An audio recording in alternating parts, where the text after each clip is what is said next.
आज मैं आपके साथ शेयर करूंगी बिना गोश्त के बनने वाली ये मज़ेदार सी दाल की रेसिपी, जिसे हम बाद में बघार भी नहीं लगाएंगे। ये बहुत टेस्टी बनती है और इसको खाकर आप हलीम वगैरह सब भूल जाएंगे।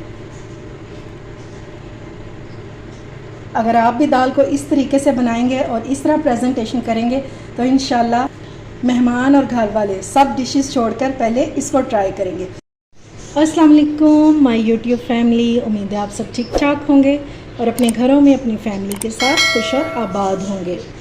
आज मैं आपके साथ शेयर करूंगी दाल घिया की रेसिपी।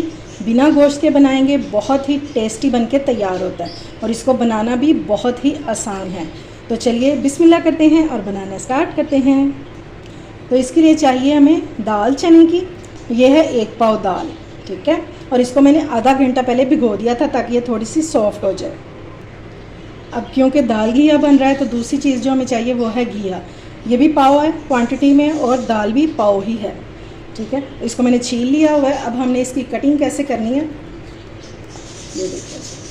इस तरह से पहले तो आपने ये देखना है, अगर तो अंदर से पका हुआ है तो आपने ये बीज जो है ये सारे निकाल देने, लेकिन ये ठीक है। तो इसको इसी तरह से कटिंग करेंगे। इसको हमने बड़े पीसीज में कट करना है क्योंकि जब ये कुक होते हैं तो ये फिर बिल्कुल छोटे छोटे पीसीज हो जाते हैं। ये देखिए इस तरह से, ठीक है, इस तरह से इतने इतने पीसीज आपने रखने हैं ताकि खाने में मज़ा भी तो आए ना। इसी तरह से सारे मैं काट लूँगी। अच्छा जी, अब कुकिंग को करते हैं स्टार्ट। तो सबसे पहले हम कुकर में डालेंगे 1/4 कप के करीब ऑयल। ये हो गया। और अब हम इसमें डाल देंगे एक छोटा प्याज स्लाइस में कटा हुआ। दाल में कभी भी प्याज जो है ये ज़्यादा नहीं डालते, वरना दाल जो है ये मीठी मीठी सी बनती है। इसको हमने लाइट गोल्डन सा कलर देना है।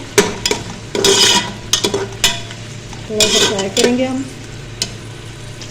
साथ ही हम इसमें डाल देंगे साबुत मसाला। 1 स्टिक दालचीनी की, 2 बड़ी इलायची हैं और ये 5 से 6 लौंग है।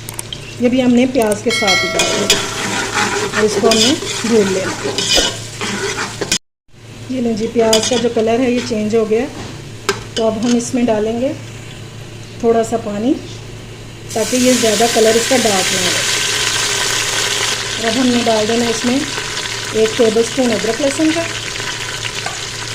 इसको हमने थोड़ा सा भूनना है।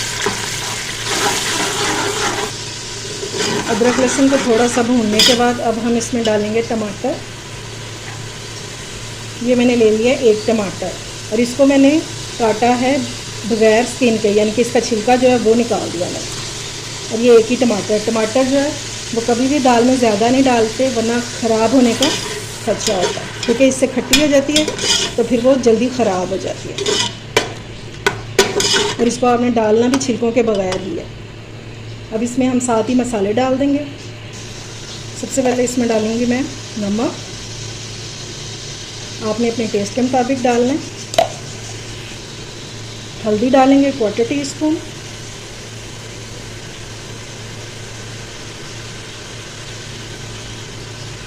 और सुर्ख मिर्च का पाउडर डालेंगे 1 टीस्पून।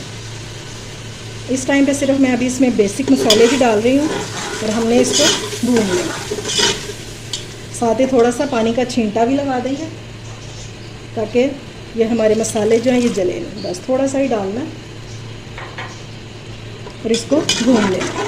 इतना हमने इसको भूनना है कि ये जो हमने पानी डाला है ये ड्राई हो जाए और टमाटर सॉफ्ट हो जाए। ये लें जी, मसाला हमारा जो है ये भून चुका है। देखिए टमाटर जो है ये भी सॉफ्ट हो गए हैं और मसाले ने ऑयल भी छोड़ दिया। तो अब हमने इसमें डाल देना कटा हुआ घिया और इसको हमने मसाले के साथ बहुत अच्छी तरह भूनना। इसकी भुनाई पे आपने कॉम्प्रोमाइज़ नहीं करना, ठीक है ना। जितनी अच्छी आप इसकी भुनाई करेंगे उतना मज़े का टेस्ट इसका निकल के आएगा। तो इसको हमने मसाले के साथ अच्छे से भून लेना है। और घिये को भूनते हुए साथ ही हम इसमें डाल देंगे 1 टीस्पून सूखा धनिया पाउडर और 1 टीस्पून ही ज़ीरा पाउडर। ये हमने इसकी भुनाई करते हुए डालना। और अब हम इसको अच्छे से भून लेंगे।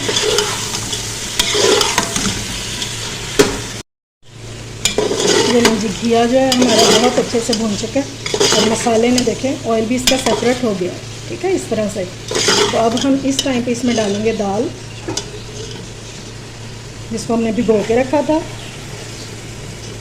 और आपने लाजमी इसको आधे घंटे के लिए भिगो देना है। तो दाल जो होती है ना, ये बहुत जल्दी गल भी जाती है और इसका टेस्ट भी बहुत ही मज़े का होता है। ये डाल देंगे और इसको भी हमने 2 से 3 मिनट घिए के साथ भून लेना। घिए को मैंने भूना है 5 से 6 मिनट और दाल को अब हम भूनेंगे सिर्फ 2 से 3 मिनट ही।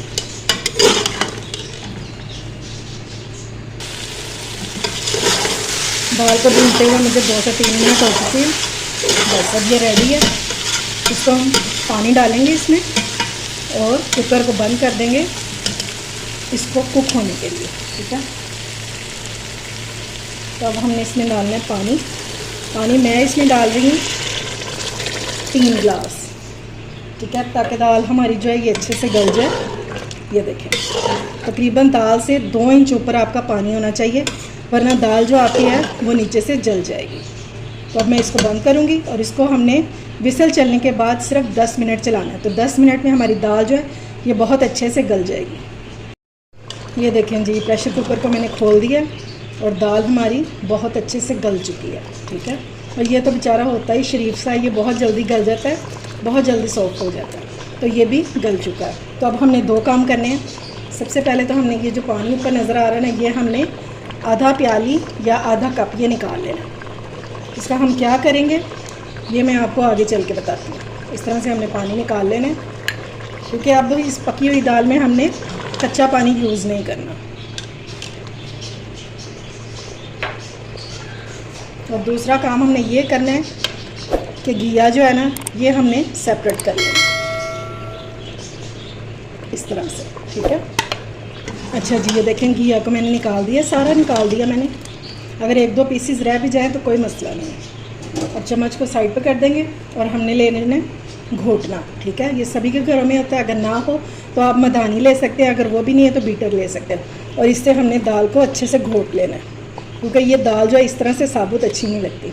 तो हमने इसको घोट लेना है। और नीचे फ्लेम जो है चूल्हा वो जल रहा है, इसको हमने अच्छे से घोट लेना है ताकि हमारी दाल जो है ये थोड़ी सी मैश हो जाए।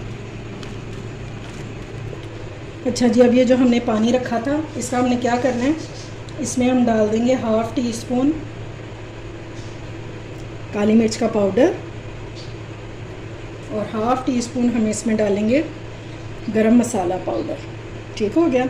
इसको आपने कच्चे पानी में नहीं डालना, इसी में से पानी निकाल के तो आपने इसको मिक्स कर लेना।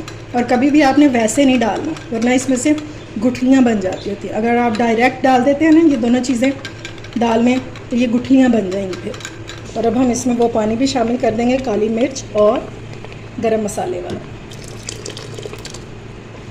ताकि ये भी साथ ही मिक्स हो जाए। अगर इस स्टेज पर आपको मेरी रेसिपी ज़रा भी अच्छी लग रही हो तो इसे लाइक और शेयर करें और मेरे चैनल को ज़रूर सब्सक्राइब किया करें। ये लें जी, दाल को मैंने अच्छे से घोट लिया और बिल्कुल इसका आपने दाना जो है वो ख़त्म नहीं कर देना। ये देखें, इस तरह से हल्का हल्का सा दाना जो है वो रहना चाहिए। और पानी भी काफ़ी हद तक ड्राई हो चुका है। मैंने इसको सिर्फ 5 मिनट तक घोटने से घोटा है। ठीक है, तो अब हम जो घी है वो वापस हम इसमें डाल देंगे ताकि हमें पता चल सके कि हमारी दाल की थिकनेस जो है वो कितनी रह गई है। इसको हमने मिक्स कर लेना। ये देखिए माशाल्लाह से। बस अब हम इसको 2 से 3 मिनट ही कुक करेंगे तो दाल हमारी मज़ेदार सी रेडी हो जाएगी। ये लें जी, माशाल्लाह से हमारी दाल हो चुकी है रेडी। ये दाल घिया इंशाल्लाह आपको बहुत पसंद आएगा। इसको आप चावलों के साथ खाएं, ज़ीरा राइस बनाएं उसके साथ इंजॉय करें, या आप इनको पराठे के साथ इंजॉय करें। ये आपको हर तरह से बहुत मज़ेदार लगेगी। उम्मीद है आपको आज की रेसिपी पसंद आई होगी। अगर अच्छी लगे तो फ्रेंड्स एंड फैमिली में शेयर किया करें और मेरे चैनल को सब्सक्राइब भी किया करें। अपना और अपने प्यारों का ख्याल रखें, मुझे दुआओं में याद रखें। अल्लाह हाफिज़।